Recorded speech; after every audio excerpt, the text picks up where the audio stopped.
I'm Maria Menounos, and you're tuned in to AfterBuzz TV, the ESPN of TV talk. Now, let the buzz begin.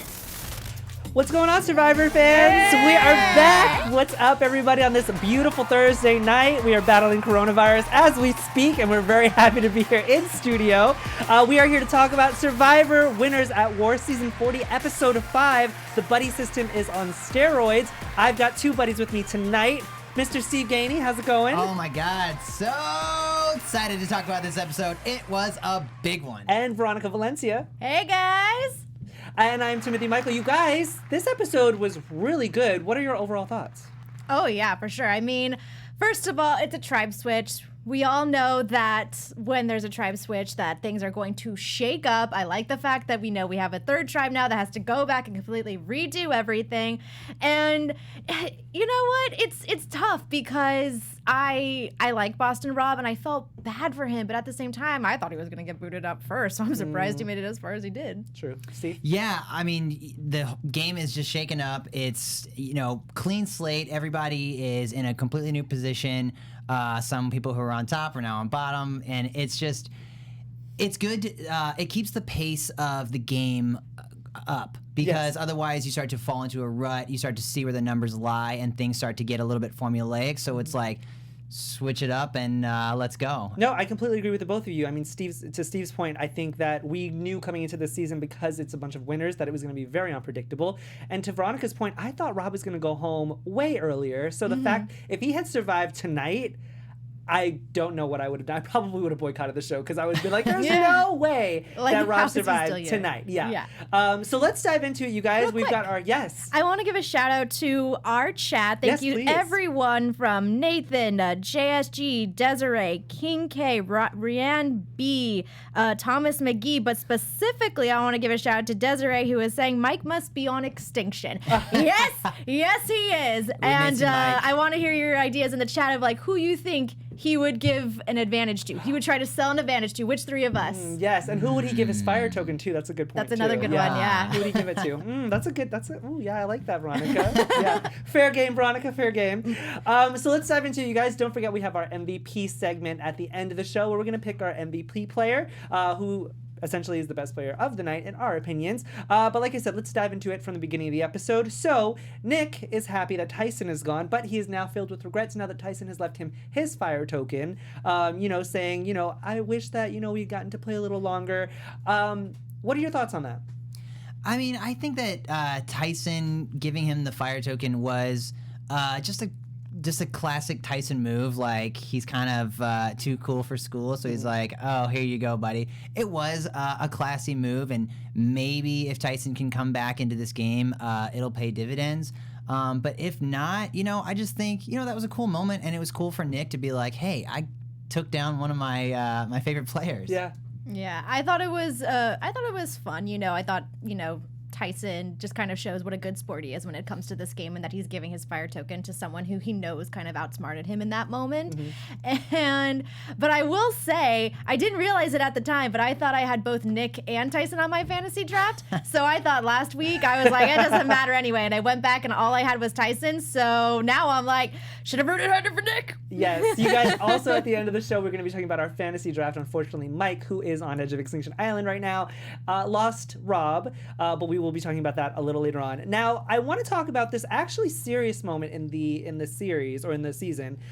Yule, who is very close with a former player that he played with on Cook Islands, Jonathan Penner, whose wife is battling ALS, and Yule opens up to his tribe mates about this moment, and essentially we find out that he's not just playing for himself. He really wants to raise awareness for ALS, aka Lou Gehrig's disease, and he wants to play for his family, but he wants to play for Jonathan Penner's family, and he gets really emotional, and everybody else. I got emotional as well. I mean, I didn't, hearing the extent of this disease, I didn't, think of it. It kind of gives you like a view on what happens after Survivor. You know what I mean? Like, we look at all of these winners who have played seasons ago and some more recent, but, we forget that life happens, and, I mean, we're in the midst of it right now, and, just this kind of dark side to what could happen. I mean, we saw Ethan and him battling cancer, and obviously, Jonathan Penner's wife is dealing with ALS. I thought it was a really touching moment. It really made me like Yule a lot more. Oh yeah, I mean, I think this really showcased what a community Survivor really is, and you know, Penner has been such an icon of the show, and it just, I think this season especially, you see that the relationships outside of the show and how these people are all friends and know each other. And then for Yul to say that he's going to donate if he wins, he would donate the $2 million to Penner and to ALS Research, and he's actually called on CBS to match the donation, which we haven't heard a word from them yet, but we'll see what happens. But yeah, it just goes to show the strength of Yul's character, because and he's been playing like kind of a robot this entire season, so for him to like show an emotional side, it was a really touching moment. Yeah, no, I definitely love the point that you brought up, Steve, about how it shows Survivor is community. We kind of watched these seasons, and as happy as we are to see another season, we're even more eager to see another season after that. And so it's kind of nice to see that a lot of these contestants have gotten to meet each other and have become true friends outside in real life. And I actually knew kind of about this story before this episode, because Yul had come out in an interview saying that, kind of discussing this topic. But it's such a heartbreaking thing to hear about. And then it was even, it was just, you were flooded with emotions when you heard him talking about it. And then even more emotions came into play when we got to see kind of the message from Penner and his wife. And so I think it was very special that Survivor did this. And I think Penner's quote about, they learned the real definition of Survivor was very, very touching. Yeah, no, I agree with both of you. I mean, the sense of camaraderie that these players have on and off screen is very touching. And I'm glad that, like you guys said, Survivor shed a light on ALS, because it's something that, I feel like falls to the wayside, because I didn't know very much about it. I mean, there's a lot of diseases out there, unfortunately, and that's just one of them that's not very much talked about. So I'm glad that they're shedding light on it. Oh, yeah. Yeah, absolutely. And kudos to Yul. I mean, he's slowly becoming one of my favorite players, just like Veronica. I mean, if this is his character, I'm about it. This is why. Let's talk about this tribe swap, you guys. Not even tribe swap, but tribe increase. So we get to, their challenge, and Jeff says the famous words, drop your buffs. We're going from 2 tribes to 3. Now, before we get into the details of the tribe, were you guys surprised that we went from 2 to 3? No. Really? I feel like they've done this quite a bit in recent seasons. Did you think that they would do it this season, though? Anything's possible. I mean, I thought with Edge of Extinction, it might be a little bit much to balance Edge and 3 tribes. That's a fair point. And that's one of the reasons why I was glad that we actually didn't get any Edge this episode. So, yeah, I thought it was... I wasn't surprised by it. They've done it before. And when you get these smaller tribes, you get like sort of a magnifying glass on some of the politics that are going on. So, there's really nowhere to hide in a tribe of 5 people. Yeah, no, I agree. And we saw that tonight, you guys. So let's break them down, okay? So the blue tribe, the new Sele tribe, consists of Michelle, Wendell, Yul, Nick, and Parvati. We're going to talk about the drama there. Oh, yeah. Essentially 2 Sele and then 3 former Dakal. The red team, the new Dakal team, is Jeremy, Denise, Tony, Sandra, and Kim. Once again, drama there. 2 Sele, 3 Dakal. And then we've got our new green team, the Yara tribe, which consists of Rob, Ben, Adam, Sophie, and Sarah. And what did I say? Drama there as well. So let's talk about the new Sele tribe. Let's talk about Michelle, Wendell, Yul, Nick, and Parvati. What are your thoughts on the new Sele tribe? Well, to be perfectly honest, I know we're going to get to it when we talk about Yara and how they were going to try and be 3 strong, but I legit do feel like Sele will want to stay 3 strong, because they have the 3 people who are kind of the swing votes in Dakal, or not necessarily the swing votes, but like the no relationship alliance. And they all have a great relationship. There's no, backstabbing there. So I think it's a strong possibility they will stay straight 3 strong. Yeah. Now, in terms of Wendell and Michelle, I feel like this was meant to be like good drama for television, but in my mind, I'm like, Michelle, if you're going on a season called Survivor Winners at War, where you have won and your ex-boyfriend has also won a season of Survivor, there's definitely a possibility you will be playing on the same beach together. Yes. Yeah. I mean, I guess it's like, don't sleep with the people that you work with. Yeah. Just saying. Steve, what did you think of the new Sele tribe? Well, I loved this tribe swap. I mean, all around, I was like, okay, there's so much potential for so much on any of these tribes. And I thought, of the 3, I think that this tribe is the one that has the tightest alliance going into it.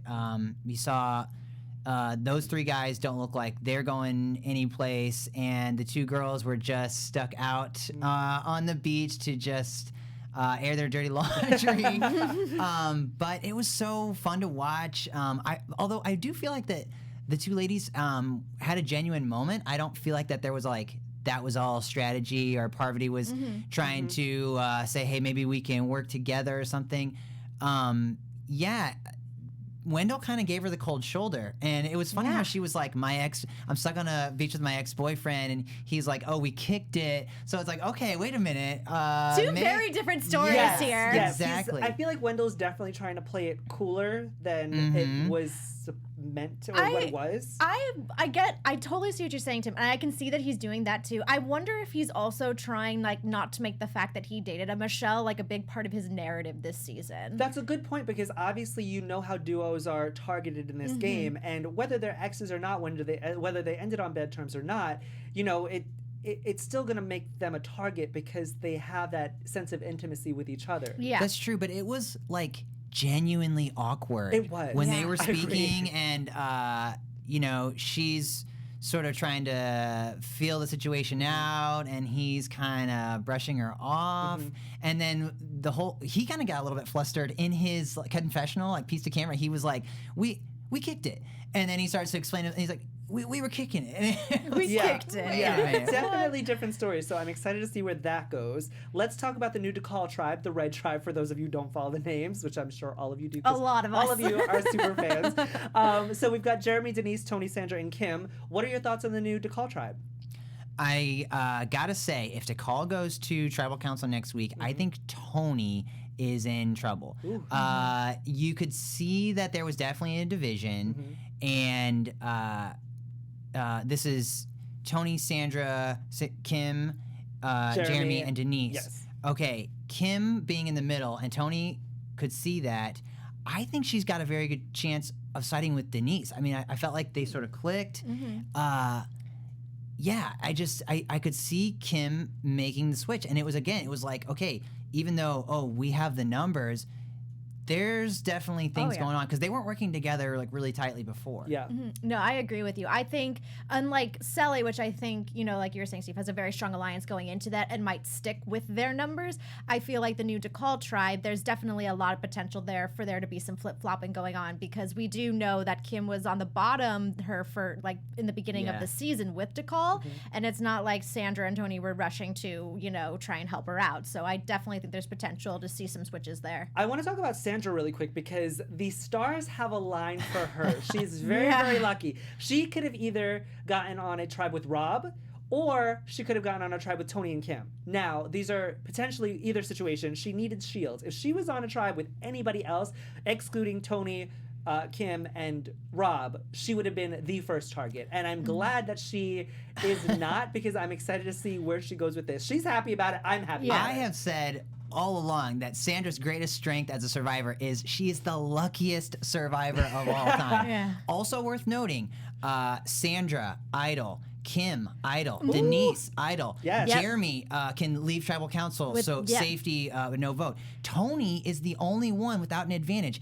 And oh my gosh. Will it be a Suri type moment? I don't know. I don't think so early in the game, but I do want to give a shout out to Froth in the chat, who literally just said the exact same thing. Denise has an idol, Kim has an idol, Sandra has an idol, and Jeremy had safety without power. Tony, who in Cagayan lived by the bag of tricks, to die by the bag of tricks. Ooh, epic. Survivor gods, don't let me down. I mean, we'll see what happens, you guys. We'll see if these tribes even stay these tribes for very long. Let's talk about the newest tribe, Yara, the green tribe. That consists of Rob, Ben, Adam, Sophie, and Sarah. Now, just looking at it, my initial thoughts were, Yeah, I think this was the most disparate group of all, because none of those people were really working tightly together at all. No, and some of them were even at each other's throats prior to this tribe. So I was interested to see how they work together. Now, before we get into crazy detail about it, out of the people that I mentioned on the New Yara tribe, were there anybody besides Rob that stood out to you as a threat? For me, as a fan, I can still definitely see Ben as a threat. Not in the sense that, he's a super competitive player or super strategic, but just in the fact that I don't think he's super trustworthy. I think, it goes back to that one tribal council where he almost outed Denise for having an idol. I think that once people kind of see that maybe he has some loose lips, they might not want to work with him. Yeah. Yeah, I think that... Sorry, go ahead. But I was just going to say, but I don't think they realize that. Me as an audience, that's how I see him. Yeah, I saw like every single person on that tribe has been playing a pretty good game, although Adam has been fumbling, but that's sort of his game. It's like I can't really see it as a disadvantage for him, but I was like, this is not a good group for Boston Rob because I don't think these are players that he can intimidate. Clearly not. I mean, he sort of got one by Ben in the first episode, and I don't think Ben's going to let that happen again. No, Ben caught onto it real quick. For sure. And that was Boston Rob's, I mean, that's his game. That's his game, That's his game. And that's, it needs to be said, that's a weakness. When your game is predictable, when someone knows what you're going to do, that is a serious weakness on Boston Rob's part. It's a serious weakness, and yet... it has gotten him very far in quite a few of his seasons. It led him. That's a strategy that led him to win, even though by then, yes, people did know how he played. Yeah. And even in this season, the fact that he was still in at this point was very surprising. I think it makes an impact, but I just don't think it has the power that it once did. There's too many other things going on. I think Boston Rob's greatest strength is pressure, and as the game goes on, pressure becomes stronger. So I think the longer you leave Boston Rob in the game, the more dangerous he becomes. He gets better as the game goes on. Well, and like you said, Rob really did try to bring this old school narrative to the current game, and it just didn't work out. You really have to evolve with the times, unfortunately. Yeah, I mean, I gotta say, I hate to say it, but I think the game has passed him up. Ooh. When they were, No, I mean, hey, truth be told, you guys, truth be told. When he was looking for the idols and he's complaining about, I don't know how to look for idols. I had I'm surprised Ben didn't teach him. Yeah, right. It was just like, come on, man, get in gear. This game doesn't. It starts. 100 miles an hour. Yeah. And yes, he's one of the greatest players to ever play the game. But I mean, the game's passed him up. Yeah. I also want to talk about my girl Sarah really quick as well, because we can't sleep on her, especially after what we saw happen in this episode. As soon as I saw the new Yara tribe, I was actually pretty excited to see how Sarah handles being under the pressure, because I feel like a lot of these players, like you said about Boston Rob, once the game goes on, the pressure does build, and a lot of these players perform very well under pressure. Veronica, you had something to say? Yeah, I just want to give a shout out to our chat. Thomas McGee is saying, I love that Sarah and Sophie twosome. Who was it? Dorothy Banks made a good point of, I was surprised that he had trouble finding an idol without clues. And Sloss Pop 112 in the chat is also saying, Rob has never been on a jury for a reason. And I noticed that too, but this season he will, because he ain't going home. This season, I mean... Oh, you think so? Well, everyone on Edge who chooses to stay came back. That's how it happened the first season, and I highly doubt he's going to raise the flag to go home. No, of course. No, yes. I completely agree with that. Before we head into the more of a specific breakdown of all the new tribes, I'm going to shoot it over to Veronica for some words. Hey guys, we just want to say, thank you so much for being our tribe mates and, not blindsiding us with other, after shows, but we really, really appreciate the fact that you are here. And on a Thursday when, the show airs on Survivor Wednesdays, but we ask that you please give this video a thumbs up and please leave us a comment. And obviously you guys are commenting right now in our live chat. We love seeing the discussion happen. If you are listening to us on iTunes, please give us a 5-star rating, because 1 through 4 do not work.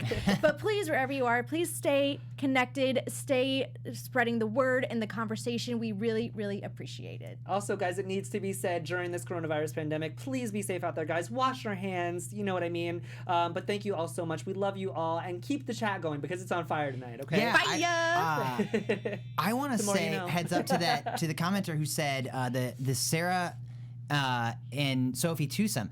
That reminded me. On the last vote, it was a unanimous vote to get out Tyson, but there was some, maybe Sarah might side with this Nick vote, but they decided not to draw the line in the sand, and that is paying off now, because if they had voted against each other, there might have been less willingness to work together. Yeah. That's Exactly. very true. Let's get to the Dakal camp really quickly, because they get back there. They have such a nice camp. Wendell was there. Obviously, he builds furniture for a living, so you know their camp is on fire. And we see Kim hit the ground running. I mean, I have to give her kudos. I mean, if you want to talk about a player that didn't let old school narratives, affect her game now, it's Kim. I mean, she's been playing under the radar, but I feel like after this tribe swap, she's definitely, like I said, hitting the ground running. She goes to talk to Jeremy. She goes to talk with Denise. I mean, she's like, look, I'm open to everything and everybody, and I'm about it.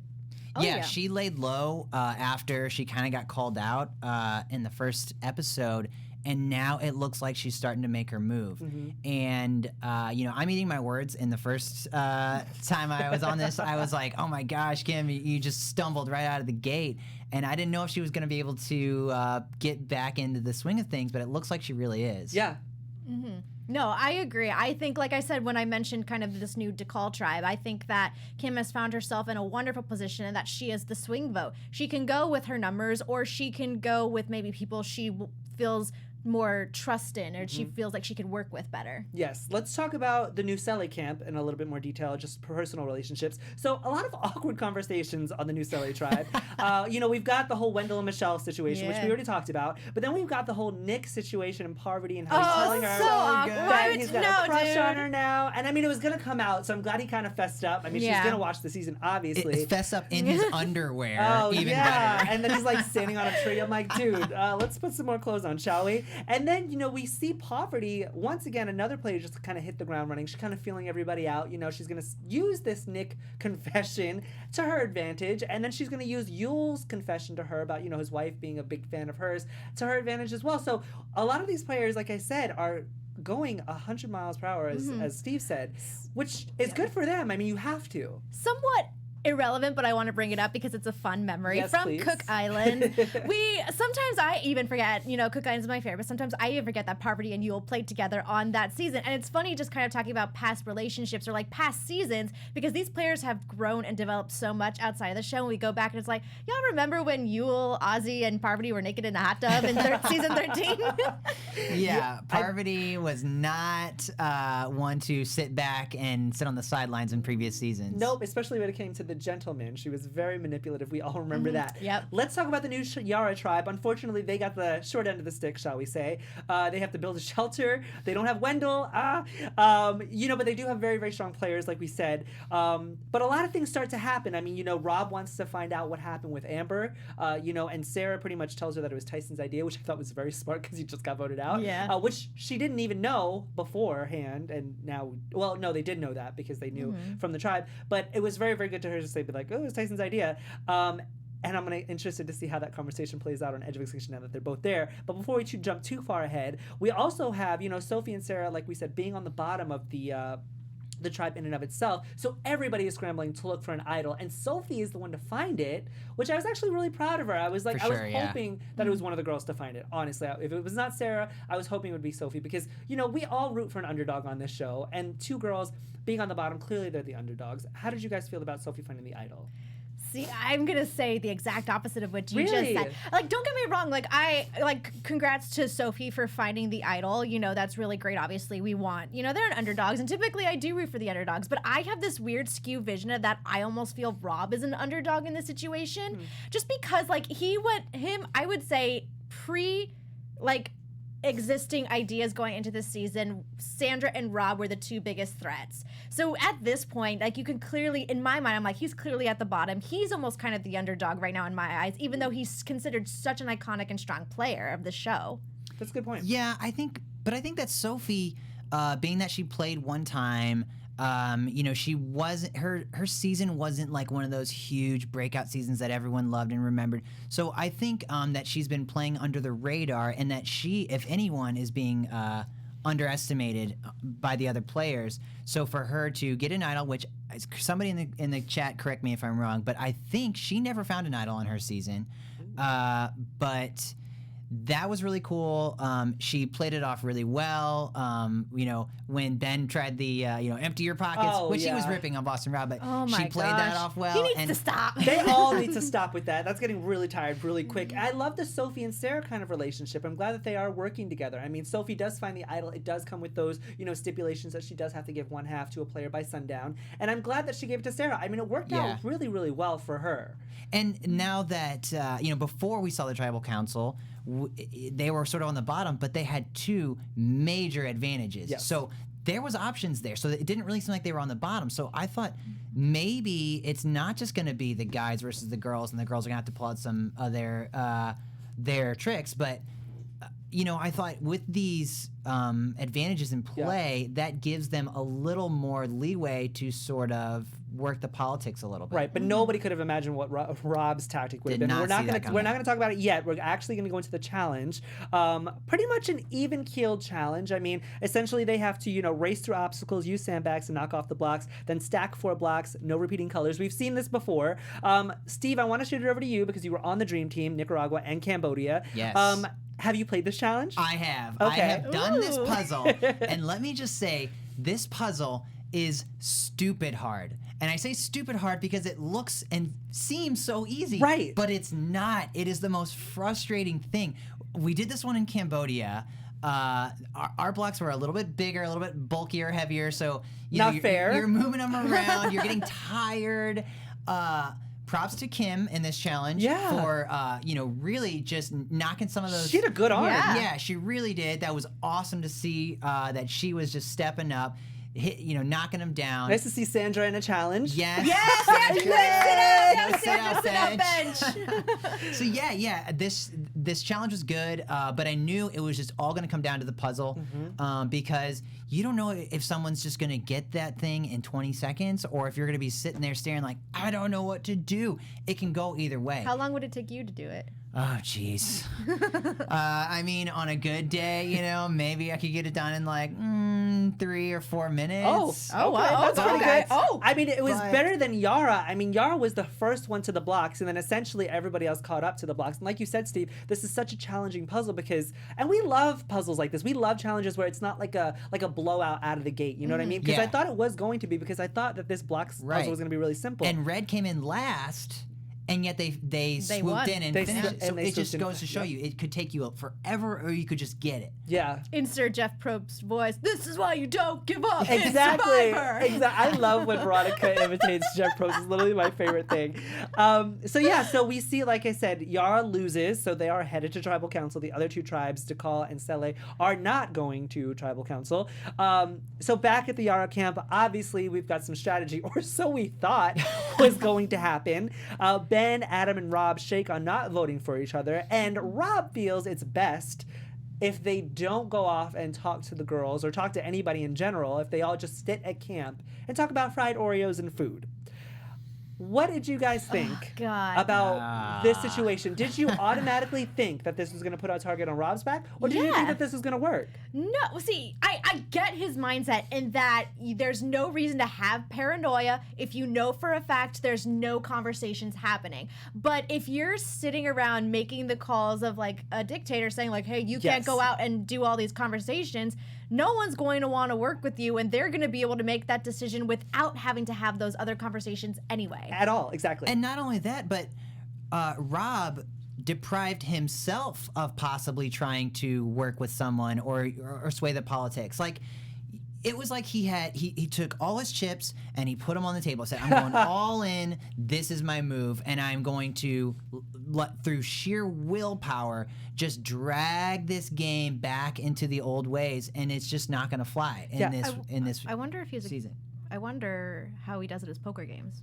Oh, interesting. Because we all know he plays poker. Yeah, I would be interested to see him play a poker game. I'm sure we can. I think I was getting really tired of Rob. His tactics were really getting on my nerves because he was kind of taking away some strategy of the game, what we all want to see. I mean, the whole emptying out the pockets thing and, that you can't talk to each other thing. I was just like, so we're not going to see strategy. Mm-hmm. We're not going to see any kind of, manipulation, tactics, anything that is Survivor. So I was getting really tired of Rob, and I was interested to see if this was going to put a target on his back. And I was hoping really, really hoping that Adam and Ben were smart enough to see what Rob was doing without even Sophie saying it at Tribal as she does. I'm glad that they did. Yeah, I don't know if maybe we just didn't get to see it, but I was like, did they really pull that vote off by just Ben mouthing the word Rob? Like that's a lot of faith in people, and you know, if you got to have faith in other people, but I mean, it's just so hard to just be like, well, I'm putting my whole game on the line here. But what other choice did they have? You know what I mean? Let's talk about the Tribal really quick. So Jeff points out the obvious breakdown. Obviously, Sarah and Sophie are on the bottom versus Ben, Adam, and Rob. And you know, Sophie pretty much says a very key element to the game. You know, we always call it a crack in the armor or a crack in an alliance. And Sophie says, I think that's the wrong word. It's an opportunity for everybody in this position, whether they want to work with somebody or not. In this sense, I think that she was right, because it necessarily wasn't a crack. I think Adam and Ben were being held hostage and they wanted to get out. So I'm glad that she addressed that. But then at the same time, when Ben says it's just a numbers game, I was like, oh, I don't think that they're going to go against Rob. Yeah, I went into this tribal council being like, I really don't know which way this is going to go. But I mean, that answer from Sophie, I kind of rolled my eyes a little bit. It felt a little too polished and political to be like, it's not a crack, it's an opportunity that can help you. To be fair, she had a lot of time to think because nobody was talking to her. Yeah. So it just felt like she was just a little too smart. Tribal? Yes, exactly. What did you think, Veronica? The tribal was just very interesting because even Jeff was so shocked, like, you guys didn't strategize at all.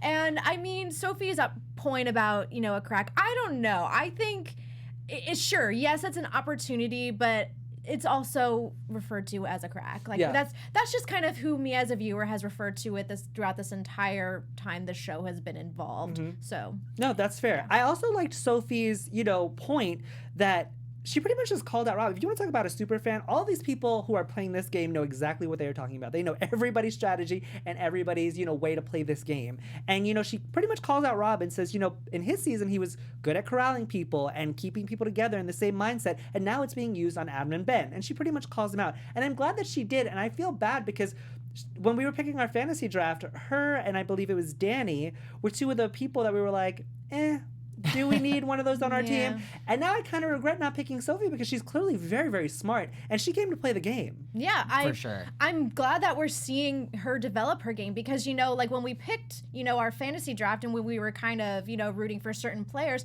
we were basing it off of the seasons that we've seen them in. So many of these players have only played one season, so we only have that one image of them. Yes. I didn't see this version of Sophie when she played the first time, so I'm happy that these players are kind of shifting their games. Yeah. Oh, and for the ladies to have such faith in Ben and Adam to not play either one of their advantages, which could have, I mean, when I was watching, I was like, play it. So was I. Because I love Sarah. I didn't want to see Sarah go home. Me too. And I was like, Sarah, and then she didn't. And I was like, she didn't play it. She didn't play it. Oh. She must have had some kind of eye contact or some kind of signal that was that reassuring from Adam or Ben. I'm pretty sure it was Ben that said to her, you know what, I can trust these guys. And I'm glad they did. I don't see why Adam and Ben would have ever went with Rob. Yeah. And being treated like that. And Adam was playing, you know, I think this tribe talk really worked out in his favor. And that conversation that he had with Sophie where she's like, I have no interest in playing with Rob.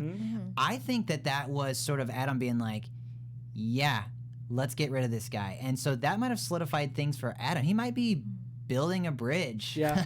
Real quick, though, I want to give a shout out to Amaya Baker in the chat who's asking, are Ben and Adam in trouble now without Rob because they are next? I don't know because it's like a 2 versus 2, you know what I mean? It's a 2 versus 2, but I think, here's the thing. As much as like Rob's strategy of gameplay became very frustrating and that lack of strategy post-challenge was very frustrating, you know, they had the numbers there. The girls are in such a great spot right now. Sophie has a hidden immune idol. Sarah has her advantage. And right now, if it's a 2-2 and the boys want to stay together and the girls want to stay together and they go to tribal next, what are they going to do? Someone's going to have to flip, and it's going to be Ben or Adam because those girls got escaped. But they don't have to flip because Sarah has a steal a vote. That's not true. just an extra vote. This is a steal a vote. But Sarah doesn't want to play the steal a vote at all. Yeah. Right. But I mean, you know, when the tribes are smaller, the steal a vote has a way bigger impact. I agree with you. So if you go into the merge and now you're on a tribe with like 13 14 people, like you really have to be, you know, it might not have as much of an impact as at say like a 2-2-1, and then you're like, oh man, this is the perfect time to play this. It's guaranteed. Yeah. That's why I was surprised that she held her cards. Yeah, but I mean, for good reason. We'll see what happens with her, you know, her steal a vote with Sophie's idol. Rob got voted out. Thankfully, Rob got voted out. We saw that happen. He leaves his fire tokens, 2 of them, to Poverty. No surprise there. I mean, we kind of knew that what that was gonna, who he was gonna leave his votes to. I mean, who his fire tokens to. Which so, puts Parvati at 4, tied with Natalie. Yeah, Now so- Parvati's in the game and she has a lot of 4. fire tokens, But yes. if she goes out, somebody's getting a big payday. Oh yeah, so we'll see what happens. Who will become a millionaire? Oh, I don't know, you guys. That is our review of season 40, episode 5, Survivor Winners at War, the buddy system on steroids. I want to get into our special segment, our MVP segment, very quickly. We are going to tell you who our MVP of the night was. So, Veronica, who was your MVP of the night? I would say my MVP is probably Sarah, just because, like, I know Sophie also had a very great episode, but I think it was very ballsy of Sarah to not play her advantage when that could have totally changed the outcome of the tribal. I'm going with Sophie. She found the idol. I think that she really nailed it in tribal council and just read the room, didn't play the idols. Now she's got that, and Rob's gone. Yep. I'm going to go with Sarah as well. Veronica, I agree with you. I also think because she extended that bridge to Sophie, I think they're going to be a formidable team. So, yes. Let us know who your MVP player was of the night, you guys. Unfortunately, we don't have time for predictions, but next episode looks like it's going to be amazing. We will be here to cover it. Veronica? I just want to point out, Mike lost someone on his fantasy He draft. finally did, yes. So, on the fantasy draft, very quickly, you guys, if I could pull it up. Hold on. Don't leave yet. So, as the fantasy draft, I have Sarah, Wendell, Michelle, and Adam left. Veronica has Yule, Denise, Poverty, and Jeremy left. And Mike has Tony, Ben, Sandra, Nick, and Kim left. Jonathan, our wonderful engineer in the chat, has Sophie left, and she had a great episode. So we'll see. Unfortunately, And I'm just sitting pretty on you the are sit-out just bench. sitting pretty. You are just sitting pretty. Let us know where the fans can find you guys. Hey everyone, you can find me, Veronica Valencia, on Twitter and Instagram, and it's me, Veronica_V. You can find me everywhere at Stevie G on TV. And I am Timothy Michael. You guys can find me everywhere at I am Timothy Mike. We will see you guys next Thursday, same time. Be safe out there, you guys. See you next time.